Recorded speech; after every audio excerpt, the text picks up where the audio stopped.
Assalamualaikum warahmatullahi wabarakatuh. Nama saya Nur Karimah, jurusan PGMI kelas 5B. NIM saya 1171345. Saya di sini akan menjelaskan tentang Sunan Kalijaga, materi dari kelas 6 SDMI. Baiklah, kita akan membahas tentang biografi Sunan Kalijaga.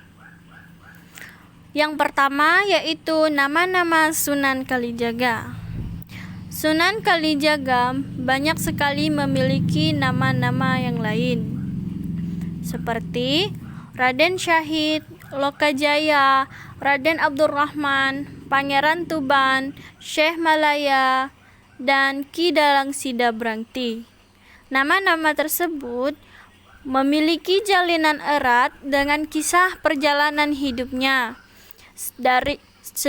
Dimulai dari bernama Raden Syahid ke Lokajaya hingga Sunan Kalijaga.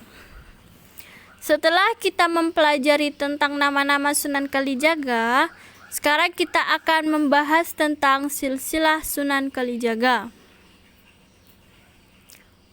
Raden Syahid merupakan nama kecil Sunan Kalijaga. Ayahnya bernama Tumenggung Wilatikta dan ibunya bernama Dewi Nawangarum, juga dikenal Putri Nawangarum. Kakeknya bernama Arya Teja atau Abdurrahman. Arya Teja merupakan seorang keturunan Arab yang bersambung silsilah dengan Sayyidina Abbas bin Abdul Muthalib yang merupakan pamannya Rasulullah Sallallahu Alaihi Wasallam.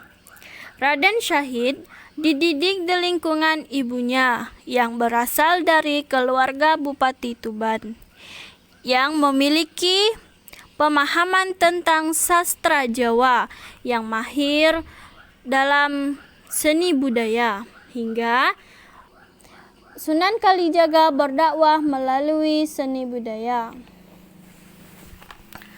Selanjutnya kita akan mempelajari tentang perjalanan hidup Sunan Kalijaga.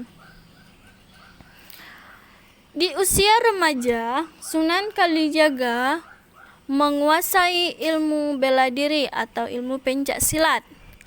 Ia juga menjadi remaja yang penuh dengan kontroversial di mata orang Tuban. Di sisi lain, ia juga banyak bergaul dengan rakyat jelata, meskipun ia seorang putra bangsawan.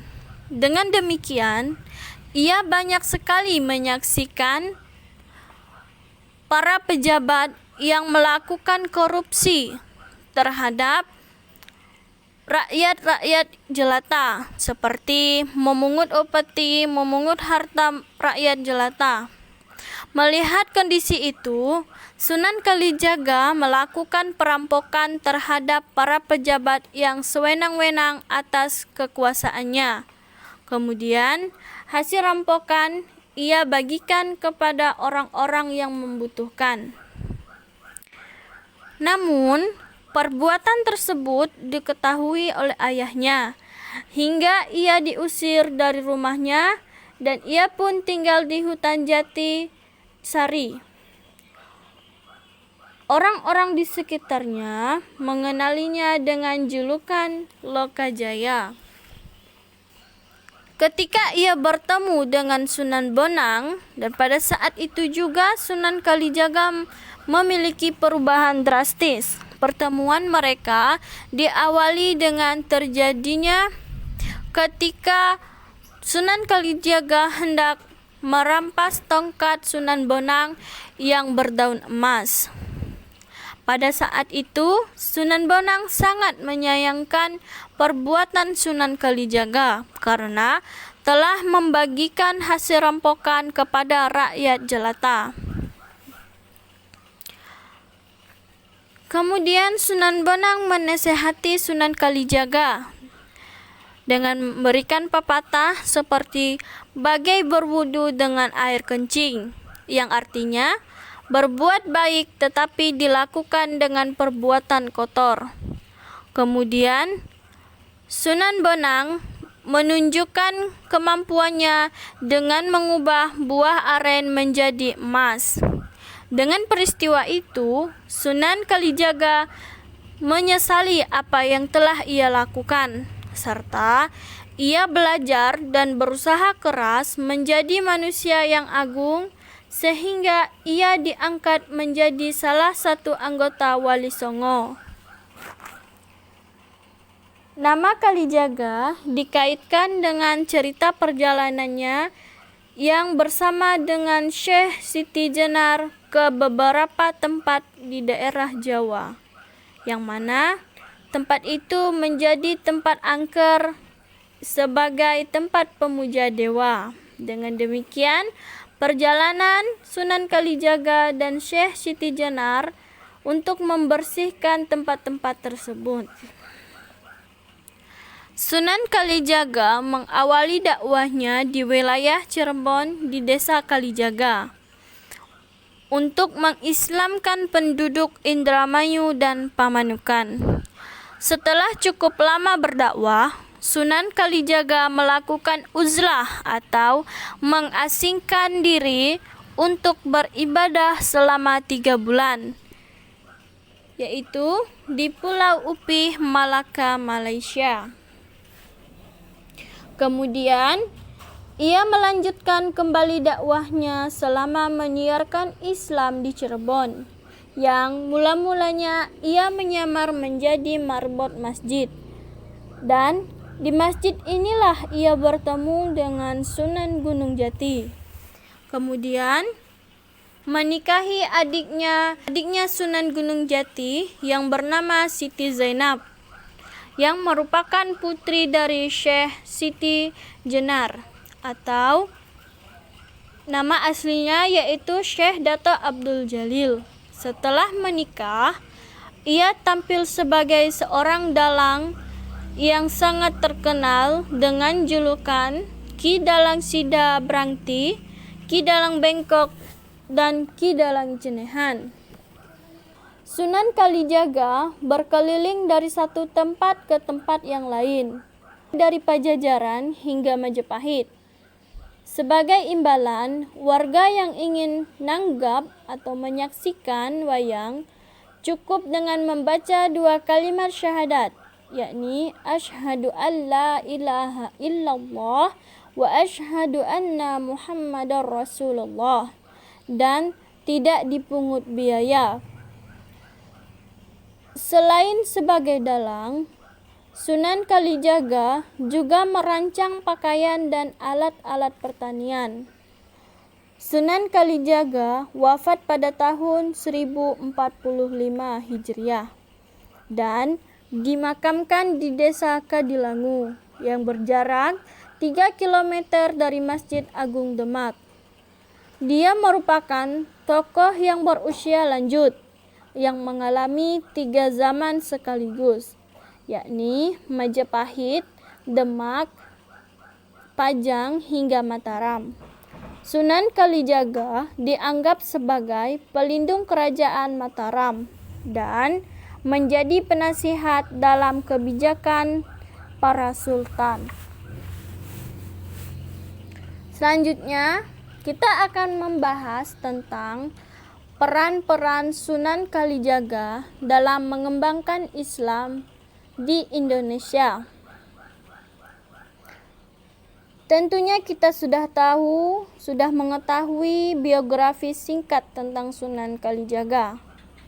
Lalu, bagaimana peran Sunan Kalijaga dalam mengembangkan Islam di Indonesia, khususnya di Pulau Jawa? Sunan Kalijaga memainkan peran penting yang menjadikan pemeluk Islam semakin meluas. Peran-peran Kalijaga tersebut adalah yang pertama, menanamkan nilai-nilai Islam melalui seni wayang.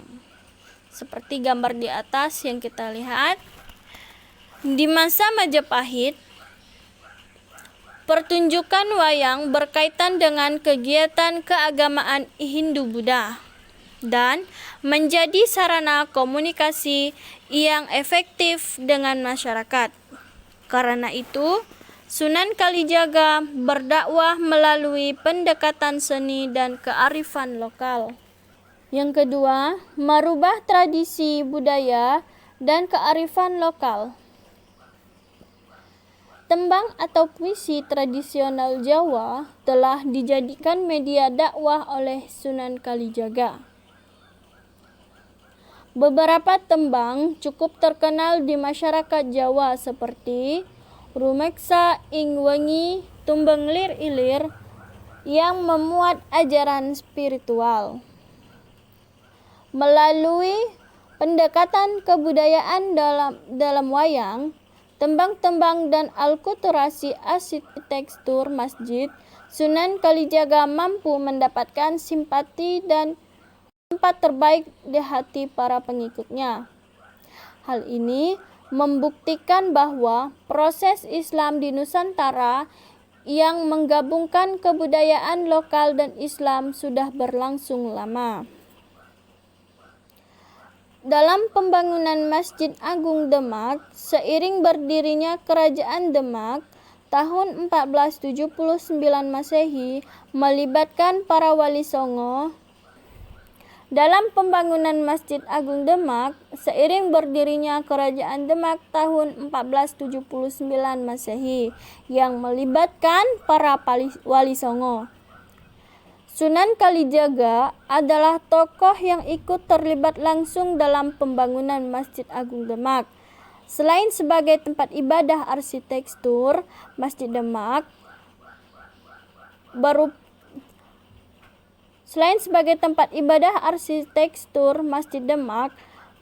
berupa atap tumpeng berbentuk limas dan bersusun tiga merupakan akulturasi arsitektur Islam dan Hindu-Buddha sebagai kearifan lokal dalam mempertahankan kebudayaan Nusantara. Selanjutnya kita akan membahaskan sikap positif dalam pribadi Sunan Kalijaga. Dalam usaha Sunan Kalijaga menyebarkan dan mengembangkan dakwah Islam di Indonesia, Sunan Kalijaga patut menjadi teladan dalam sikap positif yang ditunjukkan, antara lain: yang pertama, tekun, istiqomah, dan toleran. Penyebaran Islam yang cukup meluas di tangan Sunan Kalijaga dan wali songo lainnya karena ketekunannya yang berkeliling dakwah dari satu daerah ke daerah yang lain. Dengan pendekatan seni budaya dan kebijaksanaannya menjadi dalang di sejumlah daerah tanpa mengharap upah.